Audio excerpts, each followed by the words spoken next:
موافق اطلاع سامانه تجینفا، مفتی تاجیکستان صاحب قصر 4 آشیانه است و آرایش خانه و اتاق کاری مولای رقم اول کشور از آرایش قصر ملت کمتر نیست. پوشیده نیست که وقتهای آخر منبر مساجد در تاجیکستان از مکان امر به معروف و نهی از منکر و تبلیغ شریعت به منبر تبلیغات سیاسی تبدیل شده اند. در مساجد از رهبر کشور امام علی رحمان ستایش میکنند و مطابق روند انتخاب کرده حکومت تبلیغات سیاسی میبرند. باید گفت که تا حال معلوم نیست که از کدام حساب مفتی جمهوری چنین قصر و کشک را خریداری کرده است، ولی کارشناسان تخمین میبرند که آن از حساب درآمد از مساجد کشور است و قسم دیگرش از چایخانه سید مکرم عبدالقادر زاده است که چند پیش در رسانه ها با فروش مواد مخدر معروف شده بود. همزمان در عکس‌های رسانه‌ای شده مفتی تاجیکستان را با رئیس کمیته دینی کشور سلیمان دولتوف دیدن ممکن است.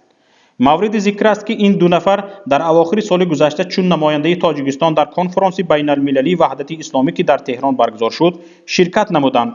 در کنفرانس مفتی کشور از جمله با رهبر حزب در تاجیکستان ممنوع اعلان شده نهضت اسلام ملاقات سریراهی داشت و پس از برگشتنش محی الدین کبیری را مورد انتقاد شدید قرار داده در خطبه آخرین در مسجد مرکزی او را حتی تروریست رقم 1 هم اعلان کرد.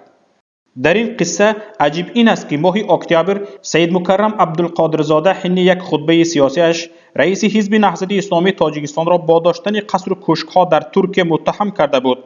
و حالا فعالان مخالفین تاجیک مکرم زاده را برای درویگی متهم میکنند و تقاضا دارند تا مفتی کشور از کبیری عذر پرسد و منبع درآمد شخصیش را رسانه‌ای کند.